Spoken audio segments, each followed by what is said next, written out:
করে গুলি বাইকে করে এসে গুলি দুই যুবকের পিঠে গুলি লাগে মৌসুমী হালদারের আশঙ্কাজনক অবস্থায় তাকে ভর্তি করা হয়েছে এসএসকেএম এ গুলি চালিয়ে চম্পট দেয় অভিযুক্তরা কি কারণে গুলি কি জানা যাচ্ছে এখনো পর্যন্ত পুলিশ সূত্রে আহত মহিলা কেমন রয়েছেন ডিটেইল জানাবে সান্নিক রয়েছে সরাসরি আমার সঙ্গে সান্নিক কেমন রয়েছেন ওই মহিলা কি কারণে গুলি পুলিশ সূত্রে কি তথ্য সামনে আসছে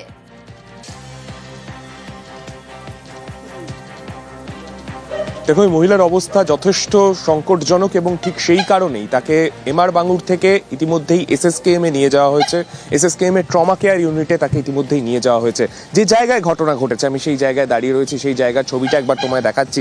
সকালবেলা আজ 6:15 নাগাদ সেই মহিলাকে এখানে এই রাস্তায় তিনি যখন বেরোন তার নাম মৌসুমী হালদার 38 বছর বয়স রাস্তায় যখন বেরোন দুজন বাইক আরোহী তার রাস্তা আটকান এবং সেখানেই তার সঙ্গে বেশ কিছুক্ষণ উত্তপ্ত বাক্য বিনিময় চলে এবং কিছুক্ষণ পরেই যখন তাদের মধ্যে একজন বন্দুক বের করে তখন তিনি ঘটনাস্থল থেকে পালাতে যান এবং সেক্ষেত্রে তার পেছনে পিঠের দিকে গুলি লাগে এখনো পর্যন্ত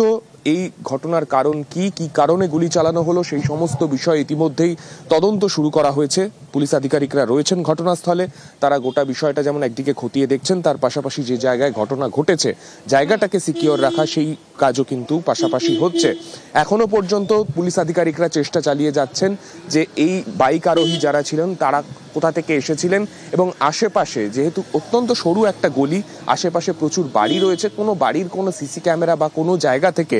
ওই বাইক আরোহীদের ফুটেজ পাওয়া যায় কিনা সেই সমস্ত বিষয়গুলো কিন্তু তদন্তকারীরা বর্তমানে খতিয়ে দেখছেন ফুটেজ কোনো সংগ্রহ করা হয়েছে এই মহিলাই কি টার্গেট ছিল এই মহিলার কি কোনো পূর্ব পরিচিত ছিল ওই যুবকরা পরিবারের তরফ থেকে কি জানা যাচ্ছে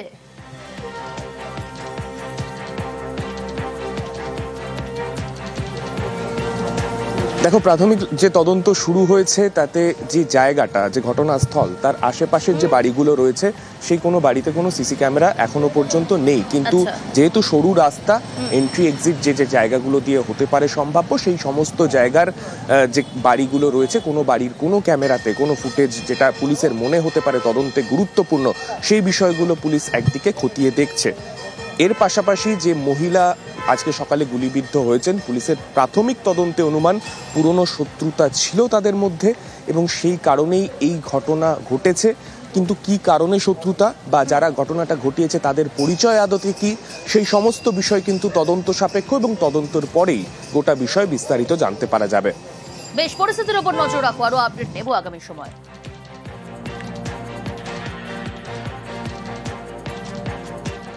আরো একটা চাঞ্চল্যকর ঘটনা গতকাল রাতে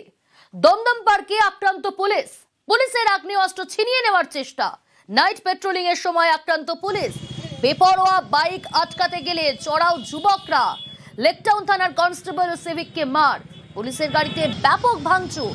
আক্রান্ত সিভিক ভলেন্টিয়ার হাসপাতালে কি হয়েছে মিডিয়া কি হয়েছে এটা মিডিয়া থেকে আমি